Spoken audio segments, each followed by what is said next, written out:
పెద్ది సుదర్శన్ రెడ్డి మీద ప్రెజర్ పెట్టిందెవరు? కొబ్బరికాయ బయటికి చాలా గట్టిగా ఉంటుంది. కానీ లోపని మెత్తని చలువ పదార్థం ఉంటుంది. పెద్ది సుదర్శన్ రెడ్డి కూడా అలాంటి వ్యక్తి అనేది చాలామంది ఒపీనియన్. పైకి కటువుగా కనిపించినా చాలా సౌమ్యుడు. అంతేకాదు పెద్ది సుదర్శన్ రెడ్డికి ఎలాంటి చెడు అలవాట్లు లేవట. ఒక్క మద్యం సేవించరు. ఈవెన్ నాన్ వెజ్ కూడా తినని వ్యక్తి. మరి అటువంటి వ్యక్తికి అటువంటి పరిస్థితి ఎందుకొచ్చింది? ఇదే ఇప్పుడు చాలా చర్చనీయాంశంగా మారింది. రకరకాల వాదనలు వినిపిస్తున్నాయి. మరి అలాంటి వ్యక్తికి సడన్ స్ట్రోక్ వెనుక కారణాలేంటి? ఒత్తిడి, మానసిక కుంగుబాటే కారణమా? 5,00,00,000 ఆస్తి కూడా లేని మాజీ ఎమ్మెల్యేను ఏ ఉద్దేశంతో టార్గెట్ చేశారు? సివిల్ సప్లై, బంకర్ బెడ్స్ టెండర్సు, గోల్‌మాల్స్ పైన కోర్టులు మెట్లు ఎక్కినందుకే చిత్రహింసలకు గురి చేశారా అనే ప్రశ్నలు కూడా ఉత్పన్నమవుతున్నాయి. రకరకాల వాదనలు కూడా వినిపిస్తూ ఉన్నాయి. ఇప్పుడు మనకి లేటెస్ట్‌గా అందిన సమాచారం ప్రకారం ఏంటంటే ఈ యాంగిల్ కనిపించింది. మొన్నటి వరకు ఆయన సహజంగానే హార్ట్ అటాక్ గురయ్యారు, గుండెపోటుకు గురయ్యారు అనుకున్నాం. కానీ చాలా వెనక దాని రీజన్స్ ఉన్నాయనేది ఒక ఎగ్జామ్షన్‌గా కనిపిస్తోంది. సివిల్ సప్లై శాఖకి సంబంధించి ఒక పెద్ద స్కామ్‌ని ఆయన బయటపెట్టినట్టుగా అర్థమవుతూ ఉంది. గోడౌన్‌కి రాకముందే వందలాది కోట్ల రూపాయల ధాన్యాన్ని మెక్కేస్తున్నారనే స్కామ్‌ని పెద్ది సుదర్శన్ రెడ్డి బయటకు తీసుకొచ్చినట్లుగా మనకి సమాచారం అందుతూ ఉంది, తెలుస్తూ ఉంది. ఇదే ఎక్కువగా వైరల్ అవుతుంది. ఈ క్రమంలోనే ఆయన్ని ఇబ్బందులకు గురి చేశారనే వాదనలు కూడా వినిపిస్తున్నాయి. అలానే గురుకుల స్కూల్‌లో బంకర్ బెడ్ల విషయంలోనూ జరిగిన అవినీతిని సుదర్శన్ రెడ్డి వెలికితీసినట్లు కూడా తెలుస్తూ ఉంది. దాని మీద గట్టిగా పోరాటం చేసినట్టు కూడా సమాచారం అందుతుంది. అంటే 17,000 విలువైనటువంటి ఒక్కో బంకర్ బెడ్‌ని 33,000కు పైగా కొనుగోలు చేశారని, ఈ విషయంలోనే పెద్ది పోరాటం చేసినట్లుగా తెలుస్తూ ఉంది. ఇది కూడా ఆయన్ని ఇబ్బందుల్లో నెట్టేసినట్లుగా తెలుస్తూ ఉంది. అంటే ఇవన్నీ కూడా ఆయన గుండెపోటు వెనక ఉన్నటువంటి రీజన్స్‌గా మనం పరిగణించాల్సిన అవసరం ఉంది. ఇవే జరిగింది అందువల్లే ఎందుకంటే ఎలాంటి అలవాటు లేని వ్యక్తి, ఎలాంటి చెడు అలవాటు లేని వ్యక్తికి సడెన్‌గా అటువంటి స్థాయికి ఈవెన్ కోమా ఎళ్ళే స్థాయికి ఎందుకు ఎళ్ళాడు? ఎలా ఎళ్ళాడు? దానికి కారణం ఏంటనేది తెలుసుకోవాల్సిన అవసరం ఉంది. అంతేకాదు నర్సంపేటలో ఉండే కొంతమంది వ్యాపారస్తులు వాసవి బిల్డర్స్‌కి కొంత భూమిని అమ్మేశారట. అయితే ఆ భూమిపై ముఖ్యమంత్రి సన్నిహితుడు ఫాహిం ఖురేషీ కన్ను పడిందని బీఆర్ఎస్ నేతలు ఆరోపిస్తున్నారు. వాసవి బిల్డర్స్‌కి చెందినటువంటి విజయ్ కుమార్, సీఎం సన్నిహితుడు ఫాహిం ఖురేషీ కలిసి సైబరాబాద్‌లోని ఈఓడబ్ల్యూ అంటే ఎకనామిక్ అఫెన్స్ వింగ్‌లో కేసు పెట్టించారని ఆరోపిస్తున్నారు. ఆ విషయంలో పెద్ది సుదర్శన్ రెడ్డికి సంబంధించిన వ్యాపారస్తులు ఎవరైతే ఉన్నారో వాళ్ళని బెదిరించి లేదంటే వాళ్ళ మీద కేసు నమోదయ్యేలాగా చేసినట్టుగా తెలుస్తూ ఉంది. అంటే ఆరోపిస్తున్నారు. బీఆర్ఎస్ నేతలు ఆరోపిస్తున్నారు. సుదర్శన్ రెడ్డి సన్నిహితులైన వ్యాపారస్తుల్ని పోలీస్ స్టేషన్‌కి పిలిచి టార్చర్ పెట్టారని కూడా సమాచారం.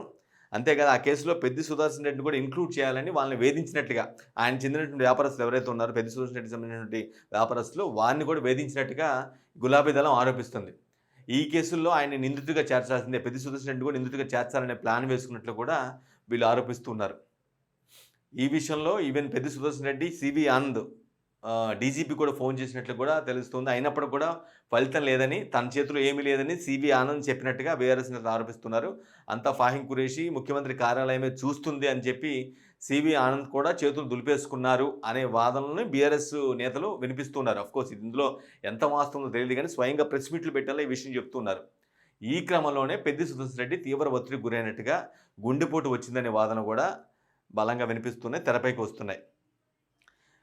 పెద్దిపై ఇలాంటి ఒత్తిడి జరిగిన నేపథ్యంలోనే ముఖ్యమంత్రి కూడా గ్రీన్ ఛానల్ ఏర్పాటు చేసి మరి అత్యంత వేగంగా హైదరాబాద్ యశోద ఆసుపత్రికి అంటే హనుమకొండలో ఉన్నటువంటి రోహిణి ఆసుపత్రి నుంచి హైదరాబాద్ యశోద ఆసుపత్రికి ఆయన్ని పెద్ది సుదర్శన్ రెడ్డి చేరేలాగా చేసినట్టుగా తెలుస్తూ ఉంది. అంటే సీఎం కూడా ఇంత అంటే ఆయనకి అంత అన్యాయం జరిగింది, ఆ విధంగా ఇబ్బంది పడ్డాడు, ఆయన బతికించాల్సిన అవసరం ఉందని గ్రీన్ ఛానల్ ఏర్పాటు చేసేలా చొరవ తీసుకున్నాడు అని కూడా వీళ్ళు చెప్తున్నారు, బీఆర్ఎస్ చెప్తున్నారు.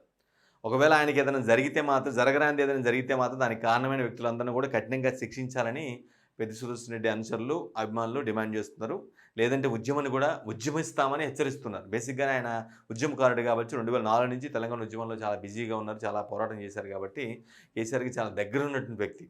అయితే ఇక్కడ అందరికీ అర్థం కాని విషయం ఏంటంటే నిజంగా ఆయన 2014 నుంచి 18 వరకు ఎమ్మెల్యేగా ఉన్నారు. ఆ తర్వాత గెలవలేదు. ఓకే. కానీ 5,00,00,000 ఆస్తి కూడా ఆయనకు లేదా అనే డౌట్ కూడా కొంతమందికి వస్తూ ఉంది. నిజంగానే అంత ఎమ్మెల్యే అనగానే ఇప్పుడున్న స్టాటిస్టిక్స్ ప్రకారం, లెక్కల ప్రకారం పెద్ద ఎత్తున సంపాదించుకోవడం, కోట్లాది రూపాయలు, వందల కోట్ల రూపాయలు సంపాదించుకోవడం అనే అది ఉంది. జనాల్లో ఉంది. అది వాస్తవం కూడా. ఆ విధంగా ఆ స్థాయిలో కోట్లకు పడగలెత్తున్న పరిస్థితి కూడా మనం చూస్తున్నాం. కానీ సుదర్శన్ రెడ్డి పరిస్థితి మాత్రం చాలా భిన్నంగా అనిపిస్తూ ఉంది. ఆయన పెద్దగా సంపాదించుకోవడం అంటూ ఏమి లేదు అని, ఈవెన్ ఆయన ఆస్తి మొత్తం అసెట్స్ కలిపి కూడా 5,00,00,000కి మించి ఉండవు.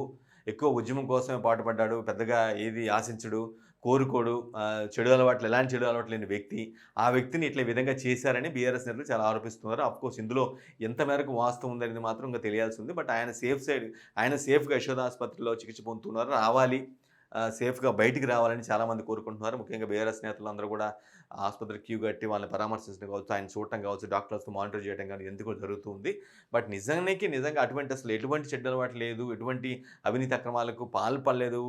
అంటే ఈ కంపారేటివ్ అదర్ ఎమ్మెల్యేలతో పోల్చుకుంటే చాలా కామ్‌గా డౌన్ టు ఎర్త్‌గా, కూల్‌గా ఉండేటువంటి వ్యక్తి. అంత ఆవేశపరుడు కూడా కాదు అనే ఒక నేచర్ ఉన్నటువంటి వ్యక్తికి ఇటువంటి పరిస్థితి ఎందుకొచ్చిందనే ప్రశ్నలే ఇప్పుడు బాగా పెద్ద ఎత్తున ఆసక్తి రేపుతూ ఉన్నాయి. వైరల్‌గా మారుతూ ఉన్నాయి.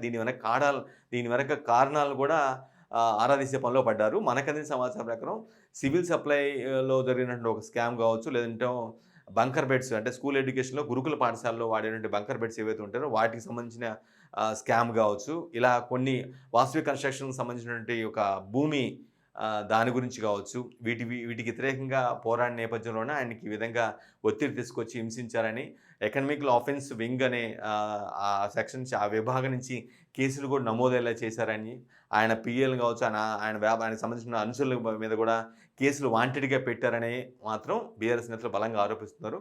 ఆఫ్‌కోర్స్ ఆబ్వియస్‌గా బీఆర్ఎస్ పార్టీ ఆయన ఇబ్బందికర పరిస్థితిలో ఉన్నారు కాబట్టి ఆయనకి కారణాలు వెతుక్కొని మేబీ ఆరోపించడంలో జనరల్‌గానే ఆరోపిస్తూ ఉంటారు. వాటిలలో ఎంత నిజం ఉందనేది తెలియాల్సిన అవసరం ఉంది.